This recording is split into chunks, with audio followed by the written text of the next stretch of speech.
This is happening in the United States. Not overseas, not in an emerging market. Right here, on Apple's home turf. According to US carrier shipment data tracked by market research firms, iPhone shipments in the US fell about 11% year over year, while Samsung's shipments jumped roughly 38% in the same period. That is not noise, that is movement. Wall Street didn't react because the iPhone suddenly became bad. They reacted because momentum changed. Apple is still profitable. The ecosystem still works. Millions of people use iPhones every day without complaint. And yet, for the first time in years, a noticeable number of Americans didn't just wait to upgrade. They chose something else. Think of it like this. One brand feels familiar and settled. The other feels like it's opening new doors. In simple terms, one feels stable. The other feels like motion. This isn't a story about Apple losing. It's a story about what happens when winning for too long changes how people feel. Because when people stop switching out of frustration and start switching out of curiosity, loyalty doesn't snap. It melts. If you want analysis that goes deeper than brand wars and headlines, subscribe to Geologic. We break down the forces shaping technology before most people even notice them.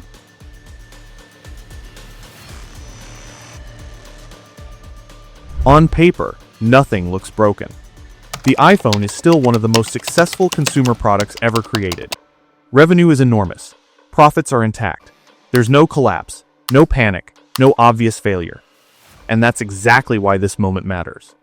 The concern isn't volume, it's velocity. In a market like the United States, almost everyone already owns a smartphone. There are no massive waves of first-time buyers left. Growth only comes from upgrades and switches. That means momentum matters more than dominance. When analysts noticed that Samsung was accelerating sharply in US shipments, while Apple was slowing, alarms didn't go off because Apple was weak. They went off because the direction changed. In simple terms, Apple is still leading. But fewer people feel urgency to upgrade right now. That difference is subtle, but it's dangerous. Urgency is what creates predictable replacement cycles. Predictable cycles are what investors trust. This is why analysts started asking a different question. Not is Apple still strong, but who is buying the next phone and who is hesitating? If the iPhone is still good, still polished, still reliable, then why are more people pausing instead of rushing? Before we go further, lock in your instinct. Do you think Apple is actually losing ground or simply taking a strategic pause? Comment your answer, because this question changes how you interpret everything that follows.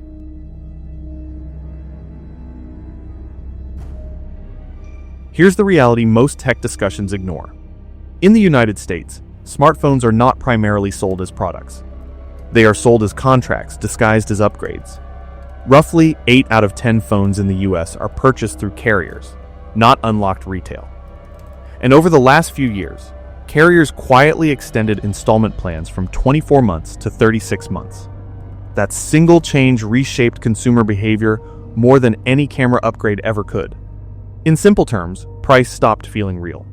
A phone that costs over $1,000 no longer feels like a $1,000 decision when it's framed as a few extra dollars per month buried inside a bill people already expect to pay. The pain moves from the present to the future, and when pain is delayed, loyalty weakens. This is where switching quietly became easier. Samsung leaned into this system harder than anyone else. Higher trade-in credits, wider eligibility, promotions that stack across devices, plans, and timelines. In many cases, switching from an older iPhone to a Samsung flagship costs less per month than upgrading to a new iPhone under the same carrier. That detail matters, because it changes the internal conversation buyers have with themselves.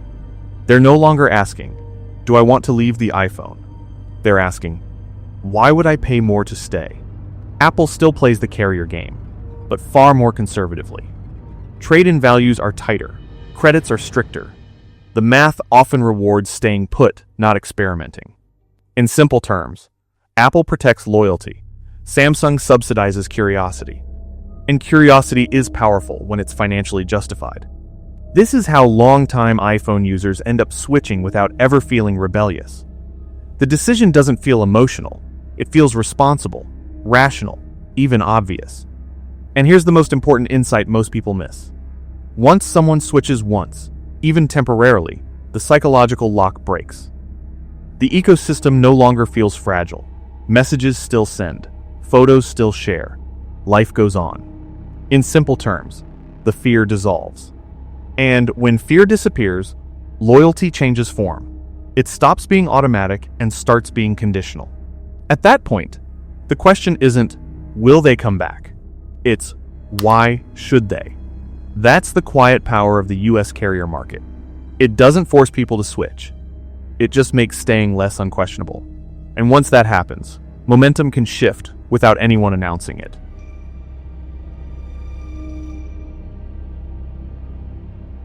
Now comes the factor almost nobody connects to US market share: where phones are actually made. Over the past few years, the supply chain feeding the US smartphone market quietly shifted. Devices assembled in China dropped sharply as a share of US imports. At the same time, phones assembled in India surged, in some quarters accounting for over 40% of smartphones entering the US. This isn't background noise. It changes behavior upstream. Manufacturing location affects delivery timing, volume reliability, and geopolitical risk. Carriers care deeply about this because promotions only work if inventory arrives on time, in large enough numbers, without disruption. When supply feels uncertain, carriers hesitate. When supply feels stable, carriers push harder. In simple terms, logistics turns into leverage. Phones that arrive consistently are easier to promote.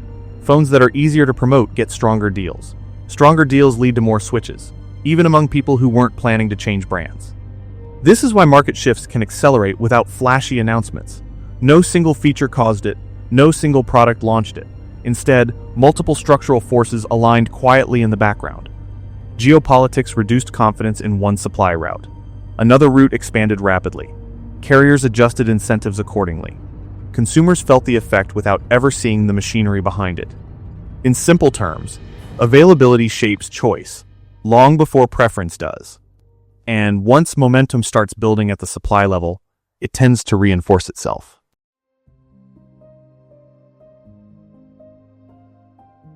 Here's where psychology enters the picture. Most longtime iPhone users aren't angry. They're not disappointed. They're not looking to escape anything. They're comfortable. And comfort is dangerous in a replacement-driven market. For years, upgrading felt exciting even when improvements were incremental. But over time, those changes stopped creating urgency. The phone kept getting better, but the reason to replace it kept getting weaker. This shows up clearly in upgrade behavior. Replacement cycles stretched. People held on to phones longer, not because they couldn't afford upgrades, but because nothing felt pressing enough to justify one. In simple terms, good enough replaced must-have. And when upgrades are delayed, the competitive landscape changes. Waiting longer means more time for alternatives to evolve. New shapes appear. New features feel more dramatic. Differences that once felt risky now feel reasonable. So when a user finally decides to upgrade after 3 or 4 years, the decision space is wider than it used to be. The question shifts from, which version of the same thing, to what else changed while I wasn't paying attention. That's where curiosity enters. Boredom doesn't cause people to leave immediately. It causes hesitation, and hesitation creates openings. Openings don't look like rebellion. They look like exploration.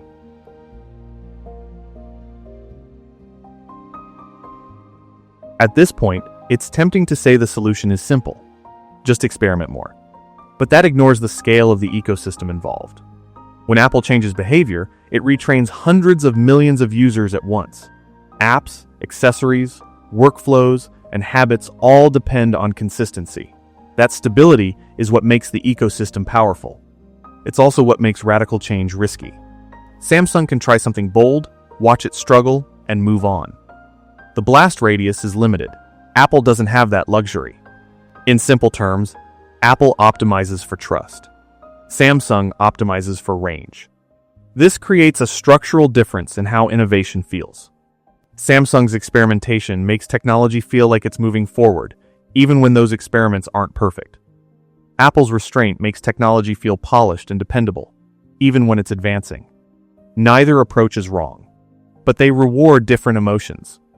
One feeds reassurance. The other feeds curiosity. And when curiosity becomes more influential than reassurance, The ecosystem stops acting like a lock and starts acting like a weight. That doesn't mean people abandon it overnight. It means loyalty becomes conditional instead of automatic. And once loyalty becomes conditional, momentum becomes fragile. That's when market shifts stop being theoretical and start becoming visible.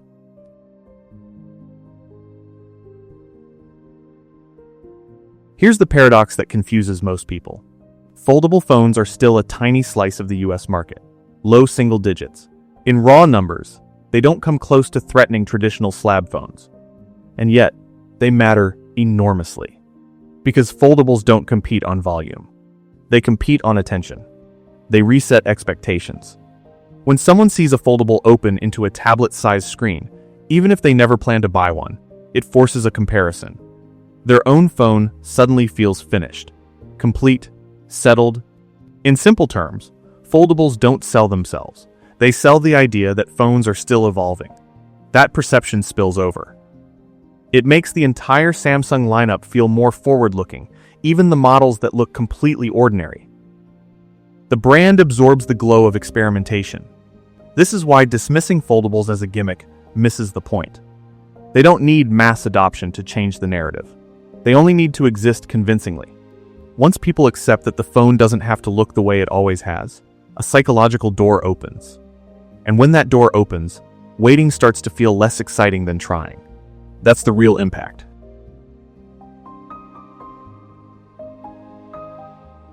For years, Apple's real advantage in the US wasn't hardware. It was social gravity. Messaging made leaving uncomfortable, group chats fractured, media quality dropped. The friction wasn't technical, it was social. And that friction kept people in place, even when curiosity appeared. That friction is weakening. Cross-platform messaging has improved enough that switching no longer feels like social exile. Photos still send, groups still function. The experience isn't identical, but it's no longer painful. In simple terms, the cost of leaving has dropped. And when the cost of leaving drops, people stop asking, "Can I switch?" They start asking, "Why not?" This doesn't cause a mass exodus. It causes experimentation. Temporary switches, secondary devices, trial periods that would have felt unthinkable years ago. Once that happens, loyalty changes shape. It stops being a rule and becomes a preference. And preferences can change quietly, without drama, without headlines. That's how strong moats fail. Not by collapse, but by erosion.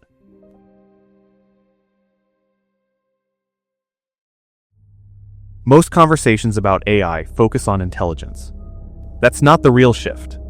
AI changes how people use screens. Suddenly, multitasking matters more. Context matters more. Space matters more. AI isn't just something you open. It's something that runs alongside what you're already doing, responding in real time. This is where hardware philosophy becomes visible again. On small, fixed displays, AI interrupts. You stop what you're doing, ask something, then return. On larger or flexible displays, AI can coexist. It can sit beside content instead of replacing it. That difference isn't cosmetic. It shapes behavior. When AI becomes ambient instead of transactional, the screen stops being just a window and starts becoming a workspace.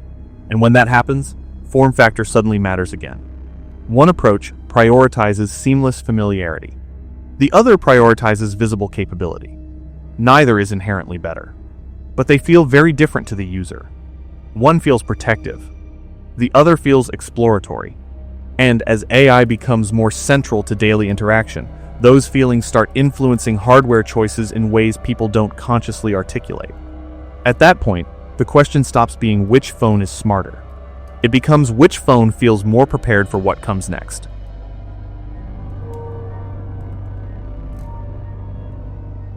Apple has built its reputation on waiting. They let others rush. They let early adopters struggle. It worked with music players. It worked with smartphones. It worked with tablets. But the environment that made patience powerful is changing. Innovation cycles are shorter now.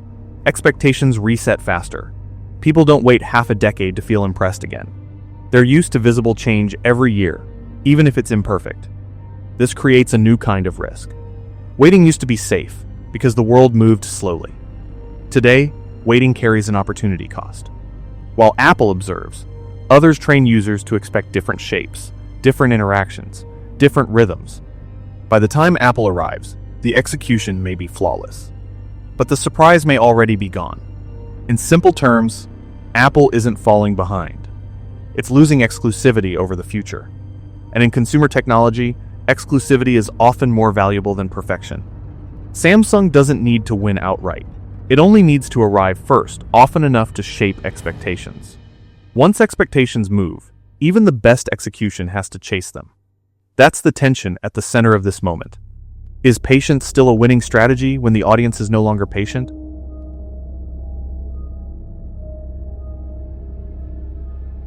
Zoom out, and this stops being a brand comparison. This is about how people want technology to feel. Some people want devices that fade into the background. Stable, predictable, reliable, tools that disappear so life can happen uninterrupted. Others want devices that remind them progress is still happening. That technology is moving forward, even if it means learning something new or accepting trade-offs. Neither instinct is wrong. But markets move when one feeling grows louder than the other. Right now, curiosity is getting louder. Not because Apple failed, but because the world changed around a product designed to feel timeless. So the real question isn't whether Apple or Samsung wins. It's which feeling you value more.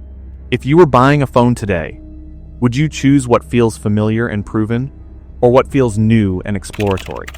Tell us in the comments. The reasons matter more than the choice itself.